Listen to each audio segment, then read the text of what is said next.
Hello guys, welcome to career media once again. My name is Gulshan Jha. Friends, ये career media का YouTube NEET UG channel है और आज हम डिस्कशन करने वाले हैं कि नीट यूजी में किस मार्क्स पे क्या रैंक आपकी आ सकती है और इस साल की ट्रेंड किस तरीके से मूव कर रही है।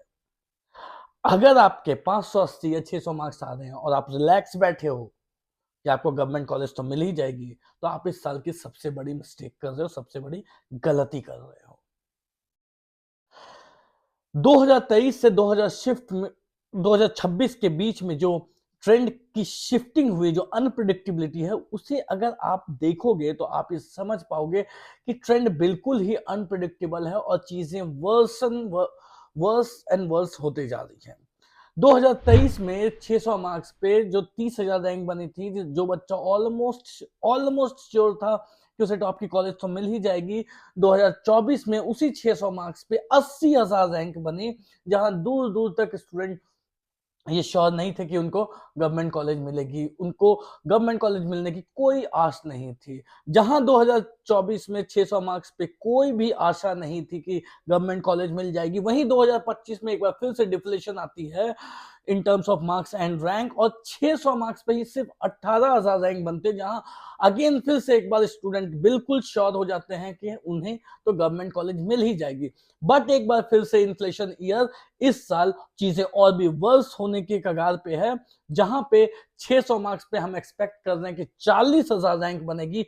अगेन स्टूडेंट उसी जगह पर आकर के खड़े हो चुके हैं जहां पे ये अश्योरिटी है, ऑलमोस्ट अश्योर है कि आपको गवर्नमेंट कॉलेज नहीं मिल पाएगी अगर आपके 600 580 या 600 मार्क्स आ रहे तो इस वजह से ट्रेंड को समझना जरूरी है और इस वजह से इस साल की काउंसलिंग को बेहतर तरीके से वाइजली आपको अटेंड करना बहुत ज्यादा जरूरी है। एक स्ट्रैटेजिकली जो है आपको काउंसलिंग को देखना पड़ेगा। इस साल की काउंसलिंग में आप रिलैक्स होकर के नहीं बैठ सकते। इन्फ्लेशन ईयर की हमने बात की कि 2024 में 80,000 रैंक बनी थी। अब आ जाते हैं कि आखिर इस साल 2026 में किस मार्क्स पे, कितने मार्क्स पे कितनी रैंक बन सकती है, depending on all the other things. अगर हम ट्रेंड की बात करें तो सबसे वर्स्ट ट्रेंड, सबसे इन्फ्लेटेड ट्रेंड, जिस साल सबसे ज्यादा डिग्रेड हुई थी मार्क्स वर्सेस रैंक, जब मार्क्स पे एक एक्सपेक्टेड मार्क्स पे बहुत ज्यादा रैंक बनी थी, वो था 2024। वो ईयर था 2024 जब पेपर की डिफिकल्टी लेवल जो थी वो इजी टू मॉडरेट थी। एक बार फिर से 2026 है जब पेपर की डिफिकल्टी लेवल जो है वो इजी टू मॉडरेट है और स्टूडेंट जो है वो ऑलमोस्ट 22,79,000 स्टूडेंट जो है वो अपियर हुए हैं। तो आ जाते हैं इस साल की मार्क्स वर्सेस रैंक कितनी बन सकती है, किस मार्क्स पे कितनी रैंक बन सकती है, और वो ये जो है ये हम कंपैरिजन भी करेंगे 2023, 24 और 25 से। तो चलिए स्टार्ट करते हैं वीडियो को। 700 मार्क्स पे 2023 में 350 रैंक बनी थी, 2024 में 2321 रैंक बनी थी, 2025 में कोई भी स्टूडेंट ऐसे नहीं थे जिन्होंने 700 या उससे ज्यादा स्कोर किया था। 2026 में एक्सपेक्टेड है कि 1500 रैंक तक बन सकती है, दैट इज कि ऑलमोस्ट 1500 स्टूडेंट्स हो सकते हैं जिनके 700 या उससे ज्यादा मार्क्स इस बार के पेपर में आए। 675 मार्क्स पे 2023 में 3,675 रैंक बनी थी, 2024 में 16,160 रैंक बनी थी, 2025 में 10 रैंक बनी थी, 2026 में एक्सपेक्टेड है 10,750 रैंक तक बन सकती है। 650 मार्क्स पे 2023 में ऑलमोस्ट 7,000 रैंक बनी थी, 2024 में 30,000 रैंक बनी थी, 2025 में 3,500 रैंक बनी थी, 2026 में 20,000 रैंक बनी थी, सॉरी 30,000 रैंक बनी थी। 600 मार्क्स पे 2023 में 30,000 रैंक बनी थी, 2024 में 80,000 रैंक बनी थी, 2025 में 18,000 रैंक बनी थी और 2026 में एक्सपेक्टेड है कि 40,000 रैंक बनेगी, जो कि इन्फ्लेटेड है ऑब्वियसली।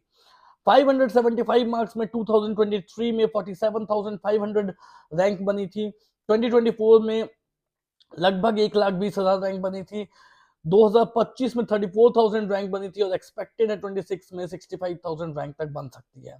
550 मार्क्स में 2023 में 65,000 रैंक बनी थी, 2024 में 1,60,000 रैंक बनी थी, 2025 में 50,000 रैंक बनी थी और एक्सपेक्टेड है कि ऑलमोस्ट 90,000 रैंक बनेगी 2026 में।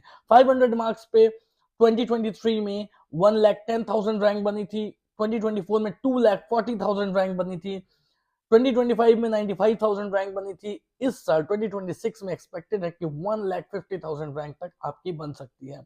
इसी तरीके से आप देखोगे कि 475, 450 जो भी आपकी मार्क्स रेंज है उसे आप इससे चेक कर सकते हो।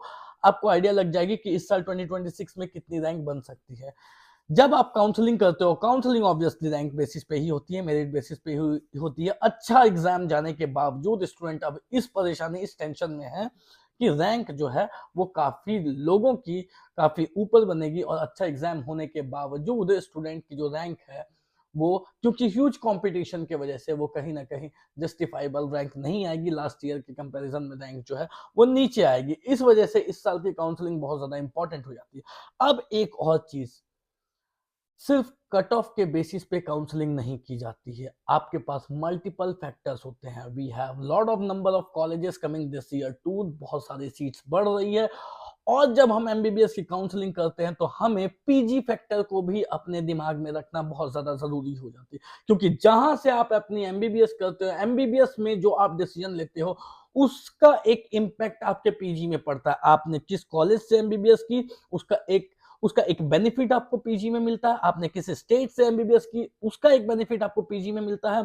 इसके अकॉर्डिंग बॉन्ड कंडीशंस आपके क्या होते हैं पीजी में, या पीजी के रूल्स एंड रेगुलेशंस को देखते हुए किस स्टेट से हमें सीट लेनी चाहिए, वो भी बहुत इंपॉर्टेंट होता है, जिससे कि पीजी में हमें ज्यादा बेनिफिट मिले और हम उसका फायदा उठा सके।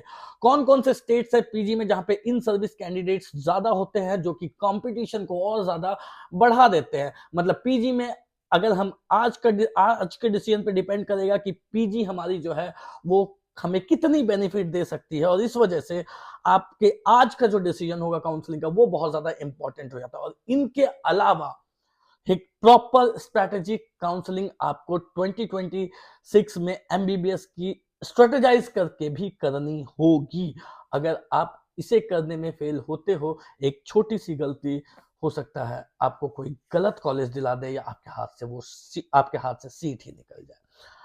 अगर आप चाहते हो करियर मीडिया से एडवाइस लेना तो जो नंबर है वो स्क्रीन पर दिया गया है, आप उसे कॉल करके इंक्वायरी कर सकते हो, जिसमें हम स्टूडेंट को end to end guidance provide करते हैं। That's all for today guys, thank you so much, have a nice day.